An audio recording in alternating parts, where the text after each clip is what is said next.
Tapos, pag-isarado na lang yung pintuan. Ano po? At kung maaari, mag-forward na po kayo. Huwag po kayo mahiya. Dahil mas malapit po dito sa harapan, mahirap po tayo dyan malagay. Tayo pinagpapasalamat sa Diyos sapagkat tayo nakakapatuloy. At buksan po lahat kayo mga Bible dito po sa Matthew chapter 6 and verse number 33. Sige po, tumayo muna po tayo. Magbabasa muna po tayo ng Word of God. Sige po, sabay-sabay muna po natin basahin itong Matthew chapter 6 verse 33. Sige po, mga nanay, sabay-sabay muna po natin tigasin. Ito po Matthew chapter 6 and verse number 33. Ready, begin? But seek ye first the kingdom of God and His righteousness, and all these things shall be added unto you. Kaya po nahain mo po. At tayo manalangin, naman namin Diyos, magpapalagakila sa lahat. Kami po o Diyos ay magpapalagakila po sa salamat. Pagilangin po namin sa bawat mga pag-awit po namin, bawat o Diyos na pagkikinig po namin. Kayo po, ang patuloy na mauna po sa amin. Sa ating Banal Espiritu, kayo po kumilos po Diyos sa ating pong kaligitnaan, na o Diyos, kayo po mangusap, kumilos po kayo, at patuloy pong nawa sa aming mga buhay, na ano pong gusto pabatid, nakagaya po dito po sa Matthew chapter 6 and verse number 33. Kaya po matakila, bless you po sa mga Sunday Schooler, kaya po magpala. Mga manalangin sa pangalan ni Jesus, Amen. Next, po, please be seated. Sige. Kalma ako, galing natin yung pagsama ng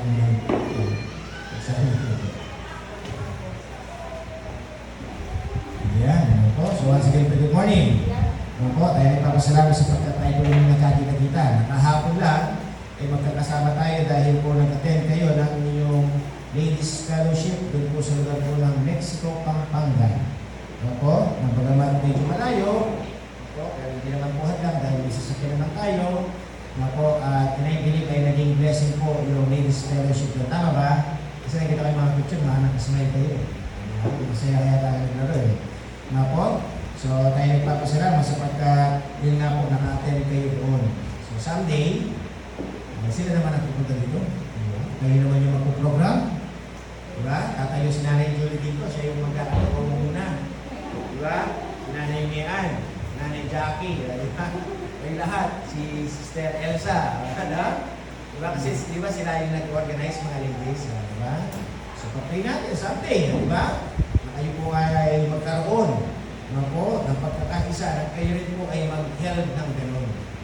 Ako, ng Ladies Fellowship. Kasi po, with her church siya, umiikot din po sa mga churches. Ako, so pag natin someday, ay makapag-host po tayo ng ganyan. Ako, so punta na po tayo dito sa mensahe po ng Panginoon. Napasirin po natin mga kapatid, ito pong verse na po na ito. Matthew chapter 6 and verse number 33. Ito po ay sabihin natin na pinaka-familiar verse na nakasulat po. Basahin nga po natin sabay-sabay. Ready, begin? But seek ye first the kingdom of God. Okay, dyan lang po mga kapatid. Pasilin niyo po mga kapatid na salita ng Diyos. Bakit kaya sinabi ng Panginoon, but seek ye first the kingdom of God? Bakit hindi nakasulat, but seek ye second? But seek ye third? But seek ye fourth? Ito po, nasabi niya mga kapatid na dapat, saliksihin mo daw una ang Diyos. Kailangan mga kapatid, lagi natin unahin ang Panginoon. Kaya nga dyan mga kapatid, makikita po natin ang nais ng Diyos na mailagay sa kaisipan po ng bawat mga tao, bawat mga Kristyano, na kailangan sa buhay natin, inuuna natin ang Diyos. Sapagkat yan po ang utos ng Panginoon. Seek ye first. Di ba? Na dapat unahin natin ang Diyos. I-priority natin ang ating Panginoon. Putting God first in our life. Di ba? Ilagay natin na una ang Diyos sa ating pong buhay. At ang sabi ng Panginoon, making God the number one. Kailangan gawin natin ang Diyos na una. Amen po ba? Sino gusto nyo gawin una sa inyong buhay? Ano gusto yung una sa inyo? Diba? Minsan yung una natin, ano yung una natin? Trabaho, pera. Tama? Ano yung una natin? Pag-aaral. Ano yung una natin? Pamilya. Walang masama doon. Pero alam nyo ba may mas higit na kailangan pag-iuna doon? Amen? Sino dapat na mas higit pa sa pamilya? Mas higit pa sa pera? Mas higit pa sa edukasyon? Ang Diyos.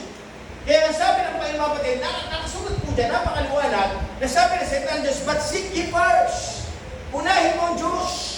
Siyasatin mo ang Panginoon sa iyong buhay, sapagkat may kalakip na pangako. Sabi po dyan mga kapatid, and His righteousness and all these things shall be added unto you. sarili, na dapat natin inuuna ang Diyos, may kalagip na pagpapala. Kaya sabi ko ng ating pinag-aralan, mga kapatid, sad to say nowadays, many Christians, na po, hindi nila inuuna ang Diyos. Bakit? Kasi maraming umaagaw sa ating atensyon. Sabi nga sa inyo, nandiyan ang pagkagal, nandiyan ang bisyo, nandiyan ang trabaho, nandiyan ang eskwelahan. Na po, na minsan, maraming mga tao, mga kapatid, na mas pinipili, mas inuuna pa yung mga bagay na yun. Kaya sabi ng Panginoon, mga kapatid, lagi natin tandaan in the book of John chapter 15 and verse number 5. John chapter 15 and verse number 5, alam niyo ba, na bakit nasabi ng Salita ng Diyos, kailangan natin unahin ng Diyos? Isa po, sabi ng Panginoon dito, mga kapatid, basahin po natin, John chapter 15 and verse number 5. Basahin niyo nga po, let it begin. I am the vine, ye are the branches. He that abideth in me, and I in him, seeth me as the for without me, Pasilin niyo po sa Salita ng Diyos, I am the vine, ang sabi ng Panginoon, ako ang puno. Kayo yung mga sanga. No, kung nasabi ng mga kapatid, yung mga suma sa akin, no po, yung nagpapasakot sa akin, nagbubunga. No po, kasi bakit? Ibig sabihin, nakikiisa sa puno. No po, at sabi na dito mga kapatid, lagi natin tandaan, for without me, you can do nothing. Ang sabi ng Panginoon, minsan kasi maraming mga tao, mga kapatid, sila'y malayo sa Diyos, walang oras sa Panginoon. Akala nila, mananagana ang kanilang buhay. Pero sabi ng Panginoon, mga kapatid, for without me, you can do nothing. Kung wala ang Diyos sa buhay natin, wala tayong magagawa. Kung wala ang Panginoon sa buhay natin, wala tayong halaga. Kung wala ang Panginoon sa buhay natin, hindi natin honor ang Diyos, mga kapatid, walang saysay ang buhay natin. Sabi ko nga po sa inyo, mga kapatid, magkakaroon lang ng halaga ang buhay ng tao kung ilalagay niya si Kristo sa kanyang puso. Pastor, sikat naman siya, may pinag-aralan siya. Paano masasabi ko walang saysay ang kanyang buhay? Nang sabi ng Panginoon, walang saysay ang kanyang buhay kung wala naman si Kristo sa kanyang buhay. Kahit pa mayaman siya, kahit pa may posisyon siya, presidente siya, anuman ang kanyang rangko, mga kapatid, nga po, kung wala naman si Kristo sa kanyang puso, hindi siya naglilingkod sa Panginoon, walang kwenta ang buhay niya. Pastor, bakit? Dito sa mundo, sikat siya. No po, sabihin natin maraming mga bagay-bagay, may pera siya. No po, alam niyo ba, sabi ng Salita ng Diyos, yes, dito nga sikat siya. Yes, dito nga, may mga bagay na meron siya. Pero nakakalungkot, wala siyang Kristo sa puso. Wala siyang binigyan ng Diyos. Ano kung mangyari mga kapatid, darating tayo siya'y mamamatay at ang kanyang kaluluwa pupunta lang doon sa apoy ng impyerno. Bakit? Kasi niya walang Kristo sa puso. Hindi siya nagpagrelasyon sa Diyos. Hindi niya kinuna ang Panginoon. Nga po, ang tanong mga kapatid, pagdating sa impyerno, masasabi mo ba, pulis po ako, di ba? Doktor po ako, Panginoon, engineer po ako, architect po ako. Sabi ng Diyos, architect ka na, kaso hindi mo ko tinanggap sa iyong gusto eh. Diba? Walang kwenta ang iyong buhay. Diyan ka sa apoy ng impyerno. Kaya sabi ng Panginoon, kapatid, gusto niya pasayas ng Panginoon, kung wala ang Diyos sa atin, wala tayong magagawa. Walang halaga ang buhay natin. Walang saysay ang buhay natin. Hindi ka sasaya. Nga po, Pastor, bakit yung iba? Kung titignan natin, malayo sila sa Diyos, pero masaya sila. May dalawang klase kasiyahan. Tama ba? Masaya nga sila, kaso sa kasalanan. Tama ba? Kapasilimang tao, nag-i-enjoy sa kasalanan. Kapasilimang tao, mga kapatid, masaya sa kanilang bisyo. Kaso, sabi ng Salita ng Diyos, yung kasiyahan lang, for a moment lang. Ang kanilang kasiyahan, masaya sila, panandalian lang. Kaya pasilyo mga kapatid, yung mga nandoon sa masamang buhay, masamang gawain, masaya nga sila, kaso mamaya-maya, nag-aaway. Mamaya-maya, patayan. Tama ba? Kasi bakit? Ganun po ang kasalanan. Ganun po yung malayo sa Diyos. No po, pero tayo, sa buhay natin, pag masabihin natin, hindi man tayo sagana, hindi man kumpleto ang lahat, pero dahil tayo naglilingkod sa Diyos, pero dahil tayo may Kristo sa ating puso, no po, ang sabi ng Panginoon, ang kasiyahan mo, pagkakaroon ka naman pakailanman. Bakit? Kasi sabi ng Diyos, darating yung time, pagaman naghihirap ka dito. No po, pero dahil tinanggap mo si Kristo sa iyong puso, ikaw ay magiging tagalangit. Naalala niyo ba yung pulubi sa Bible? Di ba mayroong pulubi mayaman? Yung pulubi, pangalan niya Lazarus. No po, nung siya'y nabubuhay, nandun ang kanyang buhay, mahirap. Nandun ang kanyang buhay, pagulo. Nandun ang kanyang buhay, mga kapatid. No po, naikaos. Pero nung makapagiling siya, nung tanggapin niya si Kristo sa kanyang puso, Namatay man siya, pero ang kagandahan dito, pag namatay niya, kanyang kaluluwa pumunta ng langit. Yung mayaman walang oras sa Diyos. Yung mayaman nagpakasasa sa business, sa pera, sa marangyang buhay. Kaso nakalimutan niya, makinig na salita ng Diyos. Sa pumuntang mayaman, doon sa apoy ng impyerno. Amen po ba? Doon sa apoy ng impyerno. So ngayon ang nangyari mga kapatid, yung pulubi, na po na pagkabat, sabihin natin, nagdusa siya, nung siya'y nabubuhay, pero kagandahan nito, nakinig siya sa salita ng Diyos. Ano po nangyari? Dumating yung time na sino mamatay, nagkaroon po siya ng pangwalang hanggang kasiyahan. Bakit siya naging masaya? Kasi ang piling niya ang Panginoon. Amen? Nasa langit siya. Na po kayo nagugustuhin nyo. Masaya ka nga dito, masaya ka sa bisyo, masaya ka sa kasalanan, pupunta naman yung kaluluwa sa impyerno. Ang sabi ng Diyos, ang pagparusahan sa impyerno, pangwalang hanggan. Ano yung may pangwalang hanggan? Yung walang hanggan, walang dulo. Nagtitindihan ko ba? Yung walang hanggan, walang dulo. Minsan kasi may hindi pananalita sa dulo ng walang hanggan. Wala nang dulo yung walang hanggan eh. Di ba? So sabi ng salita ng Diyos, mga kapatid, pang walang hanggang kaparusahan. Na po, kaya tayo magpapasalamat sapagkat nakinig tayo, tinanggap natin sila sa ating puso, magkakaroon tayo ng eternal happiness in heaven. Bakit? Kasi nga, nang sabi ng Panginoon, dahil tinanggap ko siya sa iyo, puso. So ngayon, ang sabi ng Panginoon, yes, tinanggap ko sa aking puso. Ang sabi ng Panginoon, tagalangit ka na. Ngayon ikaw, ang sabi ng Panginoon, may in-expect ang Diyos sa atin. Anong in-expect ng Panginoon? Unahin natin siya. Amen? Nabubuhay tayo sa mundo dito. Naunawaan mo ng kaligtasan. Tinanggap na si Diyos sa iyong puso. Ngayon, nanayos ng Diyos, unahin mo ako. Kaya nga sabi ng Diyos, seek ye first. Na po, ilagay mo sa iyong kaisipan, for without me, nandun natin. Kung wala ang Diyos, wala kang magagawa. Kaya nga tayo nakakagawa. Bakit? Kasi binibigyan tayo ng lakas ng Diyos. Bakit tayo nagtatagumpay? Kasi ang Diyos ang nagbibigay ng tagumpay. Bakit tayo nagkakaroon ng mga achievement? Mga kapatid, nagkakaroon ka ng award, nagbibigyan ka ng karunungan. Bakit? Lahat yan dahil sa Panginoon. Hindi dahil sa iyo yan. Napo kaya sabi ng Diyos, kung inuuna mo ang Diyos, pinag-claim mo. Lahat ng ito dahil sa Diyos. Hindi dahil magaling ako. Hindi dahil may influensya ako. Hindi dahil marami akong kakilala, hindi. Lahat ng bagay na meron ako dahil sa Diyos. Kaya na magiging dahilan para iunin natin ang Diyos. Ano mo ba? Ano ang magiging dahilan? Ulit ito po. Ano magiging dahilan para iunin mo ang Diyos? No po, kaya sabi ng ating pinag-aralan mga kapatid, making God the number one. Dapat gawin natin ang Diyos na una. Una sa lahat. Amen? Hindi huli. Na po, minsan kasi mga kapatid, maraming mga tao laging huli ang Diyos. Yung bang kapag nagkaroon ng bulilyaso, nasira yung plano, ay si Diyos na lang tayo. Diba? Tingin ang tao eh. Na po, yung bang kapag wala na siyang choice, si Diyos na lang tayo. Pero kapag may choice siya, hindi niya pipiliin ng Diyos. Tama ba? Yun ang mapait, nakakalungkot na realidad ng buhay.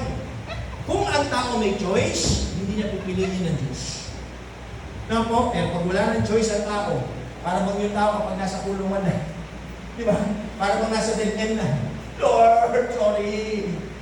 Di ba? Pero nung wala siya nandoon, wala. Hindi nakakalimutan na, hindi niya naaalala ang Diyos. Lagi niya nakakalimutan. Na po, kaya sabi ng Panginoon, hintayin ba natin na tayo dumantong sa dead end bago natin piliin ng Diyos?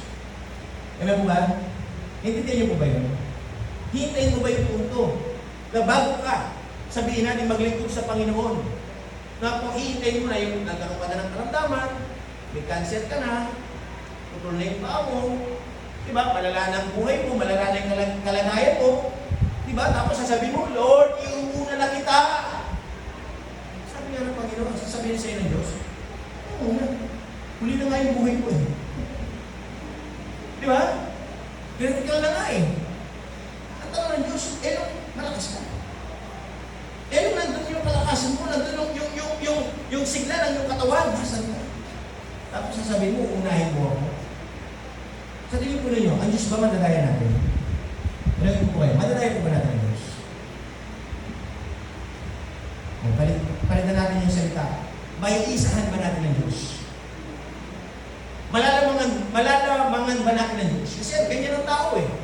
Ang kaisipan ng tao, isahan. Tama ba? Lamangan. Opo, nasabi ng Diyos, mga kapatid, ang Diyos, kailanman hindi natin siya malalamangan. Ang Diyos, kailanman hindi natin maisahan. Ang Diyos, mga kapatid, kailanman, hindi natin siya bakit? Kasi alam niya lahat eh. Kaya nasabi ng Panginoon, maging ang bilang ng iyong po, bilang ng Diyos. Ganyan, kagaling ang Diyos. Kaya sabi ng Panginoon, mga kapatid, kailan kaya yung punto na sasabihin mo, Lord, iuuna kita. Lord, gagawin kitang number 1 ng buhay ko. Diba? Nakakalungkot, sabi sa point number 1, many people put other things first. Maraming mga tao, mas tinikulang pa nila yung mga ibang bagay. Ito nga yung sabi ko sa inyo, mga kapatid, alam minumula nila, trabaho. Pastor, kung hindi ako magtatrabaho, hindi ako mabubuhay. Diba? Yes, kailangan natin ng trabaho. Kailangan natin ng pera. No po? Pero sabi ng Panginoon, mga kapatid, every Sunday, dapat ibigay muna natin sa Diyos. Sa tingin po ninyo, iniibig pa ng Diyos lahat ng oras natin? Alam niyo ba ang Panginoon? At magunawain eh. Could you imagine sa isang week, ilang araw? 7 days. Ano yung hinihingi ng Panginoon? Isang araw lang. Diba? Hindi nga buong araw eh. Noong unang panahon, mga kapatid, in the old times, buong araw sa Diyos. Bawal magtrabaho. Bawal gumawa. Dapat ang tao na sa simbahan, nag-aayuno sa Diyos. Dumating nga yung punto, mga kapatid, may bata, namulot lang ng stick. Kasi pangkagatol eh. Namulot ng stick. Ano nangyari? Anong ginawa doon sa bata? Kaya araw ng paglilingkod. Alam niyo ba kasi, nung Old Testament, dapat sumunod ka sa kautusan, Bible. Pag hindi ka sumunod sa kautusan, kahit sino ka man, patay ka. Alam niyo ba yung bata? Aling hato sa kanya? Batuin ng bato. No po, hanggang mamatay. Could you imagine? Binato. Namatay yung bata. Kasi bakit? Kasi hindi sumunod sa utos. Aling utos? Sa araw ng linggo, sa araw ng pag-aayuno, dapat nasa simbahan. Walang magtatrabaho. Buong araw yan. Pero sa panahon natin ngayon, mga kapatid, hindi na po by law. By grace na. Alam ba yung ibig sabihin ng by grace? Biyaya. No po? May biyaya rin ngayon ng Diyos. No po, nagsabi ng Panginoon, ang tao ngayon ang magdidesisyon. Mabiyaya ang Panginoon, makapagin ng Panginoon. No po, pero sabi ng Panginoon, tinitingnan ng Diyos, mga kapatid, kung sino ba yung sincere, kung sino ba talaga, mga kapatid, yung nandoon, ang kanyang kaisipan para maglingkod sa Diyos. Kaya nga sabi ng Panginoon, mga kapatid, huwag natin ipagkait yung isang araw. Amen? Araw ng linggo, huwag natin ipagkait. Amen? Yung iba, iisip nila, ay, nag-church naman na ako kahapon eh. Di ba? Nag-ladies fellowship na kami. Bukas na ako mag-church. Hindi po. Iba po yung linggo. Amen? Iba yung linggo. Dapat pag-Sunday na sa church tayo. Kasi bakit? Hinahanap ka ng Diyos pag-Sunday. Di ba? Kasi bakit? Ang araw ng linggo, paglilingkod sa Diyos. Hinahanap niya ang Panginoon yung upuan mo. Kasi bakit? Bakante. Kasi bakit? Wala ka. Ano mas tingnan natin? Ibang bagay. Kaya nga sabi ng Panginoon, paano masasabi number 1 ng Diyos? Wala ka naman sa kanyang pananampahan. Kung late ka naman. Ano po? Some will put the accumulation of wealth first.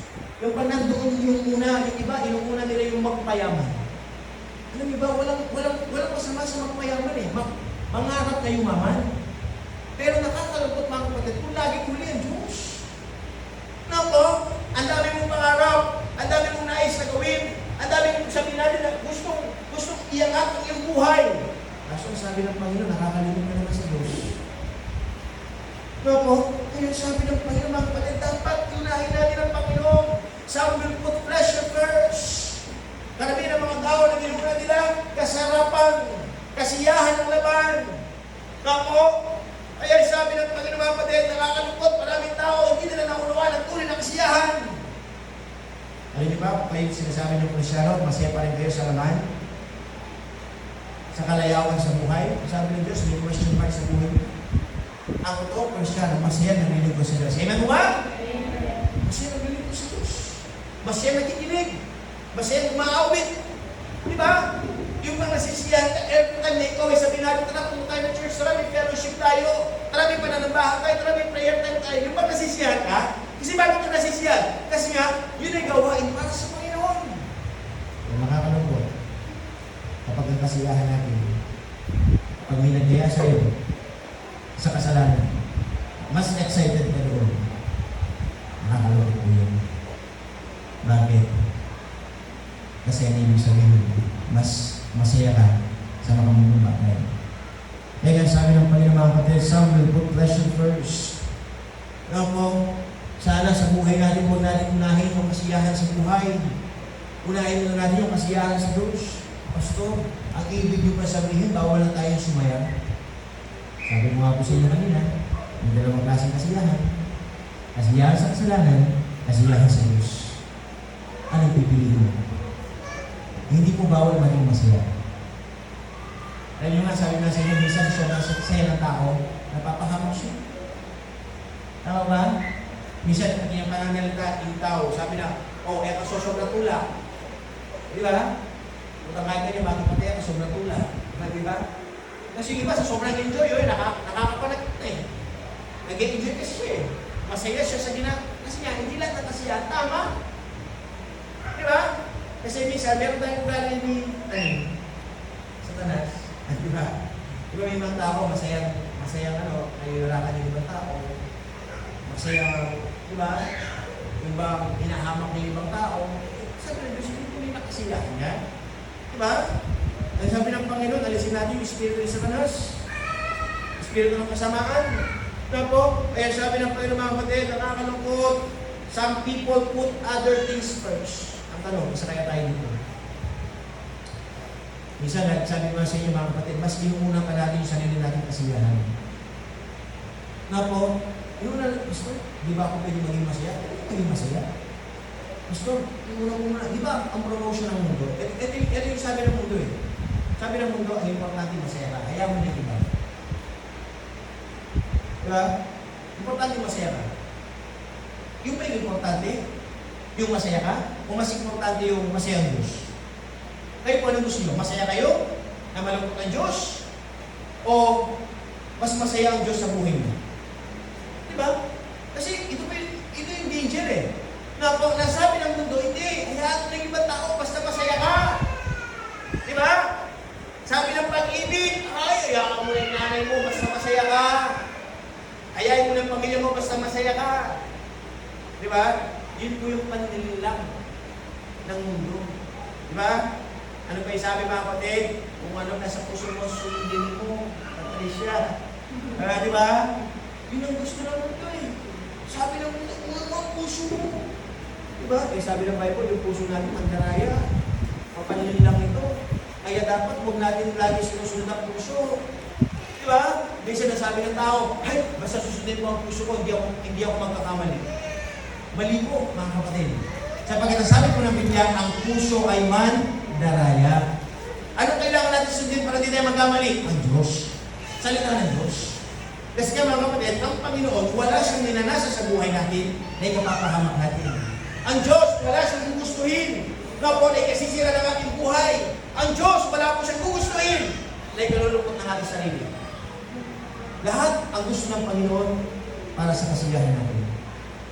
Nakakalungkot lang yung gusto ng Diyos. Yung gusto ng Diyos, kapag nakakalungkot, hindi ka masaya kung ano gusto ng Diyos. Amen mo ba? Ito yung nakakalungkot na realidad. Maraming mga tao sa gusto ng Diyos, hindi sila masaya. Po, bakit hindi sila masaya, Pastor?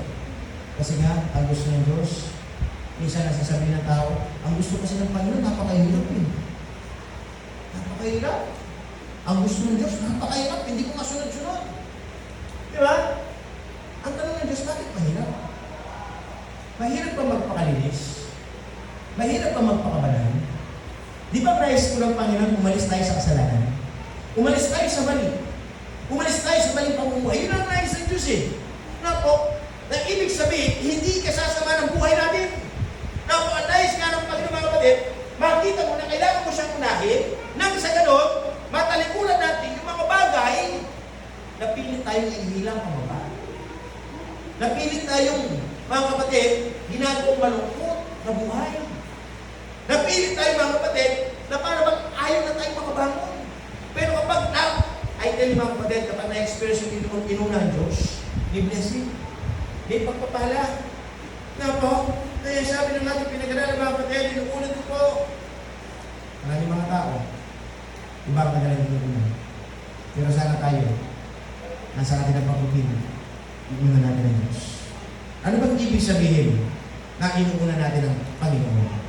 No po, sabi ko na nga yung point number 2, anong ibig sabihin na inuunan natin ang Diyos? Ang ibig sabihin po nito, na hindi na tayo mga kapatid, na tayo nagpo-conform sa salita ng Diyos. Yung bang kinukuha natin yung prinsipyo ng Diyos. Kayo po, ano gusto yung prinsipyo? Prinsipyo ng tao, prinsipyo ng Diyos. Na po, di ba tao meron siyang prinsipyo? Di ba? Meron siyang baluktot na ano eh. Katwiran eh. Na po, minsan ng tao sabi, ay, baka na, buhay, tayo mo tayo. Prinsipyo ng tao eh. Di ba? Maraming prinsipyo ng tao. Di ba pwede naman magdahan-dahan? Para ba yung mga nagmumotor? Yung mga nagmumotor na, bahala na, buhay, tayo mo tayo. Di ba? Marunong. Di ba? Kanya-meron siya, di ba ako? Gagaga ang ngini, isa sa kabuto. Di ba? Tama, mali prinsipyo ka. Magdahan-dahan. Sabi namin yung mga ito, hanggang mabagal ka, magmotor ka, bilas ka mo rin. Diba? Kaya bilis-bilis mo naman, hindi mo nakap to. Yung nakap kasi cemetery. Di ba? Kaya na kanyo, lalo na rin kayo naman, di ba? Yung mga bata-bata, pag nakawag ng motor yan, di ba? Diba po? Kaya sabi ng Diyos, mga kapatid, huwag natin kunin yung prinsipyo ng mundo. Prinsipyo ng kanto. Di ba? Prinsipyo ng barkada, huwag natin kunin yan. Prinsipyo ng bisyo, huwag. Ang kunin mo natin, prinsipyo ng Diyos. Nga po, kaya nga tayo nagbigay ng Word of God para mag-insert sa ikasipan natin yung salita ng Diyos eh. Ewan mo ba? So mga kapatid ito, na-insert ba yung salita ng Diyos sa inyo? O pinipigilan nyo? Nahadlangan ninyo? Diba? O kaya, hindi ko pa nakikinig ka, pero hindi ko man talaga nakikinig. Di ba? Ang sabi ng Diyos, na-miss mo yung opportunity. Napapakinggan mo yan, kaso hindi mo inayang pumasok eh. Di ba? Hinagdagan mo, sinaragan mo yung isip mo, yung tenga mo. Ay, anong nangyari? Walang pagbabago. Ganyan pala ng buhay mo. Di ba? Kaya sabi ng Panginoon mga kapatid, ano bang ibig sabihin na iniunan natin ng Diyos? Ang ibig sabihin po ito, pinukuha natin ang kanyang tutos. Yung kanyang salita, pinamumuhay natin. Amen mo ba? Pinamumuhay natin. Kaya nga sabi ng Panginoon, seek ye first, the kingdom of God, unahin mo ang Diyos. Na po, ano pa mga kapatid? It means serving in His kingdom. Ano ibig sabihin na inuuna mo ang Diyos? Ang ibig sabihin, ikaw naglilingkod sa kahilan ng Diyos. Na po, mga ladies, kahapon may mga nag-testimony, tama po ba? Yung sinabi natin testimony, pinatutupo ko ng buhay. Nga po, ano ba yung mga pagsubok? Kaya nga, testimony. Ibig sabihin, isasay-say mo yung mga testing sa buhay mo. Di ba? At napakinggan yung mga testing. Di ba? Iba't ibang klaseng tao. Iba't ibang klaseng pamumuhay. Mga pagsubok. Pero nung lagi nila sinasabi, maraming salamat sa Diyos. Di ba? Ngayon ako'y nandito. Ngayon ako'y nakatayo. Di ba? Ganun lagi sasabihin nila. Anong ibig sabihin? Napatunayan nila na ang paglilingkod sa Diyos, hindi sila lugi. Eman po ba? Hindi lugi. Nalugi po ba kayo nung nag-attend kayo ng women's fellowship tapo? Nalugi po ba kayo? Natalo po ba kayo? Hindi. Diba? Sa oras dito, nagsisimba kayo. Naglilingkod tayo sa Panginoon. Naglaan tayo ng oras sa Kanyang pananampahan. Umabot tayo, nag-prepare tayo. No po? Ang tanong, nalugi ba tayo? Diba? Hindi tayo nalulugi. Hindi tayo natatalo. No po, bakit? Kasi nga, ibig sabihin, mas naunawaan natin ano ba ang mas mahalaga? Ano bang mas importante? Di mo ba?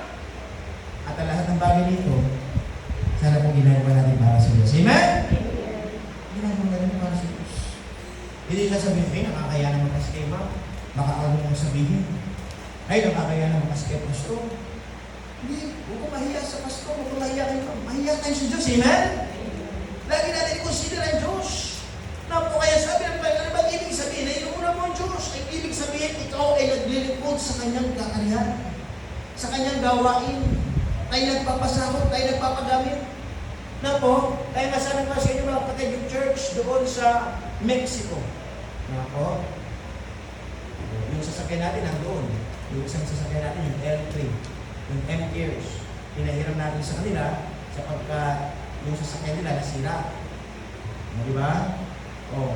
Pero gusto kong emphasize ito mga kapatid, yung bang, tignan niyo po, nakapag-meet kayo ng iba't ibang Christian. Iba't ibang ladies, iba't ibang mga lugar. Nga po, sabi na sa inyo, iba't ibang mga kwento eh. Iba't ibang pagsubok. Na minsan akala mo ikaw lang nakakaranas. Hindi po. Nga po, normal lang sa buhay ng tao yan. Pero hindi ibig sabihin, may mga pinagdadaanan ka, may mga kakulangan. Nga po, hindi ka na maglilingkod sa Diyos. Kunwari sasabihin, ay, wala akong pera ngayon, inangako mo naman ng church. Diba? Ay, nakakaya, wala akong may offering, huwag mo na akong mag-church.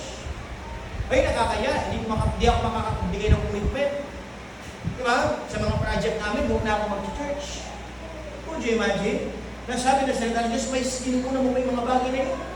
Diba? Yung kahiyan, pagdating sa ibang bagay, wala kang hiya. Diba? Nasabi ng Panginoon, mas mahalaga na dapat nandun ka sa simbahan. Amen? Pagamat maraming kulang, magsimba ka, maglingkod ka. Humingi ka nga sa Diyos eh. Diba? Humingi ka ng kalakasan, humingi ka ng pangunawa, humingi ka ng kasiyahan, na malampasan yung mga bagay na yan. Kasi nga mga kapatid, sabi ng Panginoon, nandun ka na nga, marami na nga kulang. Tapos, pilit ka pang lumalayo sa Diyos. At sa tingin ko yun, makakabangon ko kaya kayo. Anong kaisipan na nagsusugal? Pag natatalo siya. Ano kaisipan niya? Mabawi ako sa susunod. Diba? Kaya gagawin niya, itutodo niya lahat. Tama? Itutodo niya, kung nasik na makabawi siya. Ang nakakalungkot, tinulodo niya lahat, kaso yung tinaya niya, mali. Tumaya na siya kaysa talas pa. Naintindihan niyo ba? Di ba mas maganda tumataya na tayo? Yung mag-all in ka, yung itutodo mo na lahat, mas maganda lang ito sa, alam mo panalo ba?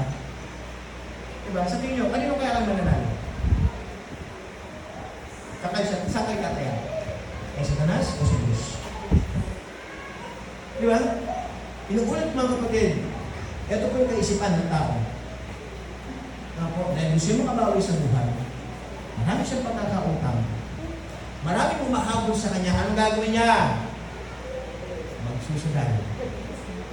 Diba? Itutodo mo lahat, babawi na ako, mananalo na ako sa susunod. Kasi yun eh. Pinakaisipan na rin diba sa Hong Kong? Pumunta po kami ng Macau. Yung Macau, mga kapatid, lahat ng lugar doon, kasi yun eh. Pero magandang lugar. Napakaganda. Doon palalaki ng mga building. Kasi nga, daluyan ang pera doon eh. Tapos, alam niyo ba yung mga tao doon? Ano yung ginagawa nila? Buhay na buhay sila sa pagsusugal sa pagkakasino. Nagtrabaho sila mga kapatid. No po, yun nga, sa Hong Kong, iba sa China. Nagtrabaho sila, marami silang pera. Pagdating nila doon, ano yung kaisipan nila? Babawi ako. At alam niyo ba kung gagawin nila? Itataya nila lahat. Pumunta sila doon, nakasasakyan. No po, yung sasakyan nila, wala na rin. No? Yung may mga pag-aari sila, may mga pinto sila. Wala, iba. Itataya lahat yan. Tapos mangungutang na mangungutang. Mangungutang na mangungutang. Sabi di ba, minsan ano yung pambabayad nila? Ano yung pang bibigay nila sa natin na parang credit, ano nila, yung ano kasi tatawag doon? Collateral. Mga anak nila. Yung anak, trabaho na ganito. Wala ngayon, magsusugal siya. Ano ba mangyayari? Matatalo siya. At alam niyo ba, kapag natalo siya, ang gagawin niya? Magpapakamatay na lang. Sabi nagpapakamatay doon. Na po? Bakit? Kasi nga, itunodo na lang lahat, itunodo pa sa mali. Ay, ano nangyari? Hindi sila makakabalik. Na po? Kaya nga dapat sa buhay natin mga kapatid, kung tataya na tayo, tumaya na tayo sa Diyos. Amen? Sa Diyos tayo. Kaya natin yung buhay natin. Maglingkod tayo. Hindi tayo talo dito. Ang sabi nga ng Panginoon, you are on the winning side. Why? Kasi nga ginagawa mo yung para sa Panginoon. Choose God. Diba? Piliin natin ang Diyos. Napo, yes, Pastor, pinipili ko naman ang Panginoon, pero bakit nandito tayo mga pagsubok? Sabi nga ng Panginoon, hindi naman mawawala yung problema eh. Pero dahil naglilingkod ka, kagandahan, kahit may problema ka, may Diyos ka na pwedeng lapitan. May Diyos ka na pwedeng pagsumbuhan. May Diyos ka, mga kapatid, na pwedeng lapitan at iyan ang lakas. Nasabi ng Panginoon, ang Diyos, hindi siya natutulog. Alam niya yung kalagayan natin sa buhay. Alam niya yung ating pinagdadahanan. Ang nais lamang ng Panginoon, mga kapatid, no po, pagkamat ganyan lang yung pinagdadaanan, magpatuloy kang maglilingkod sa Kanya. Patuloy lang tayo maglilingkod. Amen? Kaya sabi ng ating pinag-aralan, ang ibig sabihin, ikaw na natin ng Diyos, naglilingkod, gumagawa sa Kanyang kaharian. Ano ba mga kapatid? It means putting His church first. Inuka na natin yung gawain ng Diyos. No, po, sabi na po sa inyo mga kapatid, kapag inuna mo ang Diyos, hindi ka lugi. Hindi ka matatalo. No, po, may blessing, may biyaya. Ngayon mga kapatid, ano yung number 3 natin? God's reward to those who seek God first. May reward ng Diyos. Kaya pasin niyo may verse, Matthew chapter 6 and verse number 3, but seek ye first the kingdom of God and His righteousness. Sabi ng pangako, and all these things shall be added unto you. Ano kaya ibig sabihin, Pastor Lau, and all these things? Lahat ng bagay. Now, ibibigay sa iyo all the material needs. Material needs, spiritual needs, satisfaction, completeness of happiness. Now po, ibibigay ng Diyos sa iyan. Kaya sabi ng Panginoon, hindi lugi. Hindi ka talo pagdating sa Diyos. Minsan, iniisip natin, parang yata nagkamali ako, pinili mo ang Diyos Diba? Yung bang, nagdadalawa ka pang isip, pinili mo na nga yung Panginoon, dalawang isip ka pa. Na po, nasabi ng Panginoon, bakit? Nandun ba ang Diyos? Bakit? Yung credibility ba ng Panginoon?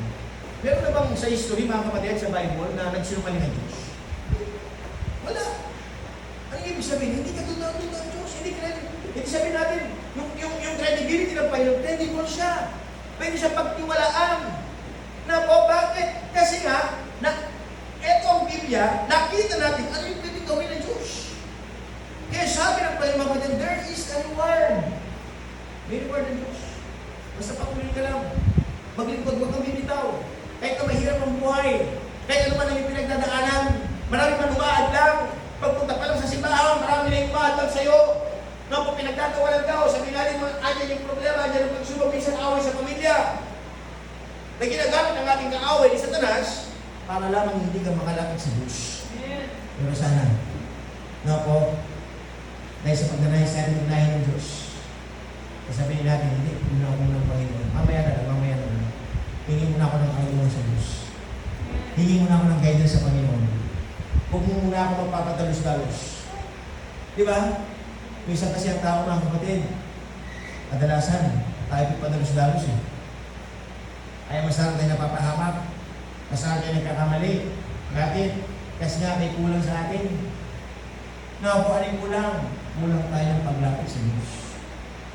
Pastor, lagi-lagi na nga ako Sunday na sa church Kulang pa ba yun? Yes, kulang pa. Kasi sabi ng Panginoon, hindi lang tuwing Sunday.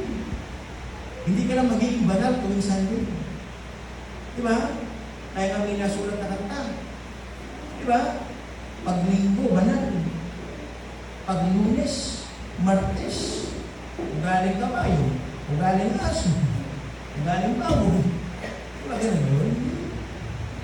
Ang pagiging Kristyano po, mga kapatid, hindi lang po sa simbahan. Sa bawat araw, makikita natin, makikita ng Diyos na lagi mo sa mga ina. Amen? Kaya dapat, pagkagising natin, pray mo tayo. Take a moment of silence. Manalangin ka. Lord, ang daming kailangan gawin. Na po, minsan kaya yung tao, mga kapatid, yung bang nag-uwari siya. Minsan ang tao, mga kapatid, yung bang nag-aalala siya, kasi iniisip niya yung sa susunod. Alam niyo ba yung kadugtong ng Matthew chapter 6, verse 33? Alam niyo ba kung ano yung kadugtong ng 33? Ano yung kadugtong ng 33? 34. Basahin natin 34. Basahin natin 34. May kadugtong kasi yan Di ba? Basahin niyo nga. Ready, begin. Therefore, no thought for tomorrow, for tomorrow shall take thought for things of itself. Sufficient unto the day is the evil thereof. Sinin po ninyo mga kapatid. Intindihin po natin sa ilalim. Sabi niya, mga kapatid, take therefore no thought for tomorrow. Huwag mo daw masyadong isipin yung bukas. Diba? Sapagkat ang bukas, sabi niya, bahala na siya na mag-iisip para sa kanya. Sabi niya, no? For the morrow shall take thought for the things of itself. Now po, sufficient unto the day is the evil thereof. Kaya maraming tao nababalisa kasi bakit marami na tayong iniisip eh. Ang sabi na, isipin mo muna yung ngayon. Di ba? Kasi nga yung bukas pa lang yun eh. Yung ngayon yung isipin mo. Intindihan niyo ko ba? Sabi ng Bible, no? Napakaliwanag. Take therefore no thought for tomorrow. Huwag mo daw masyadong isipin yung bukas. Sapagkat ang bukas, bahala siya mag-isip sa kanya sarili. Na po, sapagkat kapag ganun ang ginagawa ng mga kapatid, mababalisa tayo. Hindi tayo magiging kontento. Marami tayong hahangarin. Na po kaya sabi ng Panginoon mga kapatid, lagi natin isipin mo ngayon. Kung pasa oras nito, isipin mo muna ngayon. Ano yung ginagawa natin ngayon? Nagsisimba. Ano yung ginagawa natin ngayon? Nakikinig ng Word of God. Alisin muna natin yung isipan natin sa bukas. Saan natin ilalagay yung isipan natin? Sa oras nito. Na po, kunin natin ano ba yung dapat gawin? Ano ba yung challenge? Ano ba yung resolution?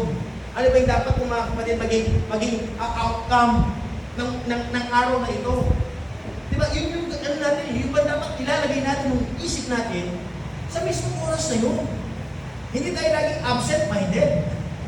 Hindi tayo lagi dapat lumilipad ang isip. Hindi ka dapat lutang. Diba? Hindi ka dapat nakatumama. Kung hindi dapat mga kapatid, ang sabi ng salita ng Diyos, ito yung ibig sabihin niyan. Every time na ikaw nakikinig, naglilinggo, ito mo rin isipin mo. Yung bukas sa kanan. Diba? Ganun po yan, sa everyday. Ito muna. Wari, auntie, nag-aaral ka. Hindi na, pag-aaral mo yan. Hindi mo yung lesson mo ngayon. O bukas na naman, o yung next na naman. Diba ganun yan? Na po, kaya sabi ng ating pinag-aralan mga kapatid, na po, sa buhay natin, dapat lagi natin unahin ang Panginoon. Unahin yung Diyos. Unahin natin siya sa buhay po natin. Ano pa mga kapatid? Conclusion na po tayo. Sabi ng ating pinag-aaralan, naku, basahin ko lang ako sa ulit ito. Sabi niya po dito mga kapatid, putting God first means, it means loving Him above all else, dedicating our time, energy, to cultivate our relationship with Him. Now, it involves studying the Bible, understanding God's commandments, and striving to live in accordance with God. Now, yun po yung ibig sabihin.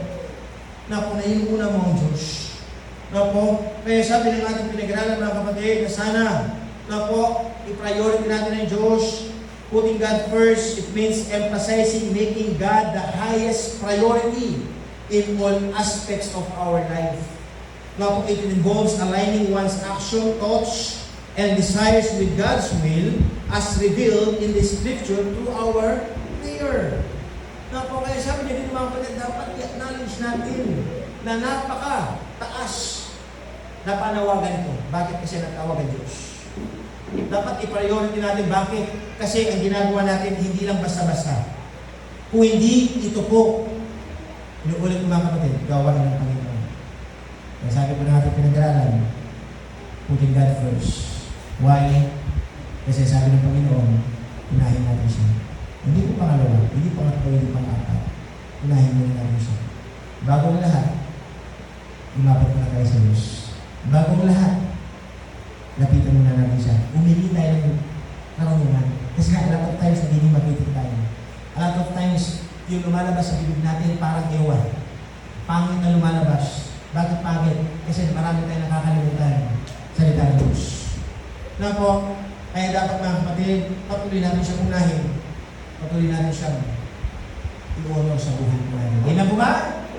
Sabi ng Diyos, hindi ka nagkamali. Hindi ka nagkamali. Sabi mo nga sa katabi mo, hindi ka nagkamali ng simba. Yung wala, sila nagkamali. Di ba? Kasi bakit? Walang blessing. Amen po ba?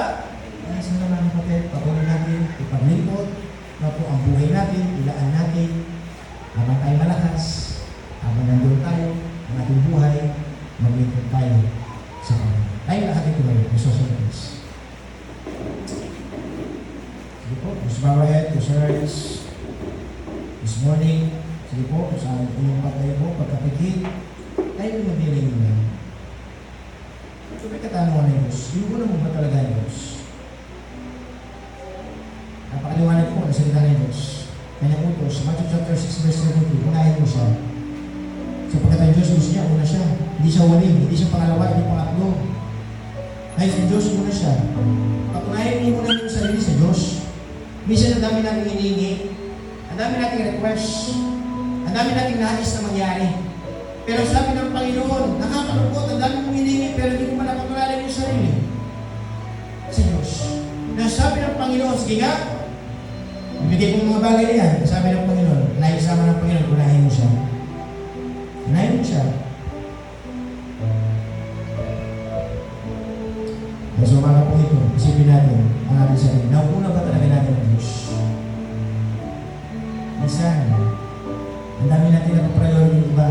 Mas una pang ibang bagay. Laging huli ang Diyos. Kaya sabi ng Panginoon, huli ka rin sa mga blessing. Huli ka rin sa mga hinihingi mo. So bakit? Hanggang ngayon, huli ako eh. Sabi ng Diyos. Kailan kaya? Kailan kaya natin mailalagay sa ating puso at kaisipan? Kasi sabihin natin, Lord, uunahin po kita. Ipa-priority kita. Kayo po ang gagawin ng number 1 sa aking buhay. Ang Diyos nakatingin sa atin. Nakinig ka ba talaga? Naging maliwanag ba ang aking salita? Yan ang tanong ng Diyos. Bakit hindi ka lumapit? At sabihin mo sa Panginoon, Lord, uunahin kita. Sisimulan ko na po sa umaga po ito, sa araw na ito, uunahin kita. Ipa-priority kita. Gagawin kita una sa buhay ko. Ano man ang aking pinagdadaanan, pagsubok, karamdaman o problema, uunahin pa rin kita. Sabihin mo sa Panginoon na sana, bigyan ka ng lakas ng Diyos. Bigyan ka ng karunungan na magawa ang kanyang kalooban. Minsan nandiyan ang ating kaaway, patuloy na gumagawa ng mga hadlang. Pipigilan ka para maglingkod. Pipigilan ka ng ating kaaway. Pwede gamitin ng iyong pamilya, pwede gamitin ng iyong trabaho, pwede gamitin ang iyong sariling kasiyahan para lamang maiwalay ka sa paglilingkod sa Diyos. Pero ang tanong ng Panginoon, mas unahin mo ba yan? Kailangan unahin mo. Maglingkod ka lang. Makinig ka. Every Sunday, bigyan natin ito para sa Diyos. Ilaan natin ang ating buhay sa kanyang harapan. So, umagang ito, mayroon kayo gusto ilapit. Ilapit ko rin sa Diyos, sa inyong pamilya, inyong asawa, inyong lola, nanay, tatay, mga anak. Ilapit natin lahat. Ano man ang iyong problema, ito na yung pagkakataon. Ilapit natin si Diyos sapagkat ang Diyos hanggang makinig. Ang Diyos hanggang pakinggan. Hindi kayo tatawin ng Diyos. Papakinggan ka sa lahat na iyong hinayin. Sabihin ka natin sa Panginoon. Kaya sa umagang ito, patuloy tayo sa ating pananalig. Ang maraming Diyos, ikila sa lahat. Kami po o Diyos ay nagpupulit po ng papasalamat. Minsan pa ang mga salita ay nahiyap po sa ating kalagitnaan. Ang aming madalangin, Lord, na kayo po patuloy na kumilos, mamuna sa buhay namin. Na sana po, talagang maiuna po namin kayo. Ma-priority po namin kayo sa aming buhay. Bagamat marami po ang mga pinagdadaanan, nandiyan ang kakulangan sa Panginoon, sa trabaho, mga pressure sa buhay, sa school. Pero nawawa Diyos, huwag po namin makaligtaan lahat ng bagay na meron kami, na kayo nagbibigay, na kayo nagkakaloob. Kaya dalangin po namin, O Diyos, bigay po kami ng tamang puso, tamang kaisipan, na kayo ang aming priority sapagkat kayo may hawak na lahat ng aming buhay, ng aming kinabukasan. Kaya dalangin po po, O Diyos, buhay po ng bawat isa, kayo po patuloy namang unang kumilos. Patuloy po lagi buksan ang aming mga puso, ang aming mga kaisipan, ang aming mga tenga, sa kalooban niyo po sa aming buhay.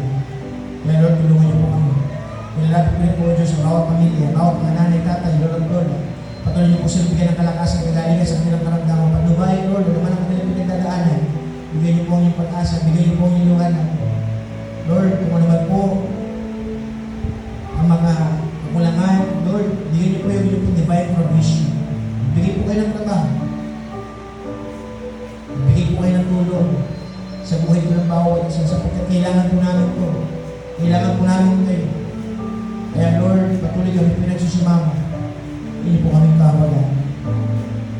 Bless rin po Lord ang bawat mga young people, mga anak, na sana po bigyan ng karanungan sa kanilang pag-aaral, maalis ang tigasan ng bulo, maghilayo sa masamang bisyo, matuto na makinig, matuto na tumulong sa kanilang pamilya.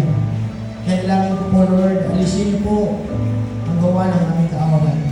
Kayo po patuloy na po magigna sa aming buhay, sa aming simbahan, na kayo po mataas, kayo po makita. Kaya Lord, patuloy, nilalapit po namin ang buhay po namin, na sana po, kayo po ang magliwanag, kayo po ang makita sa amin.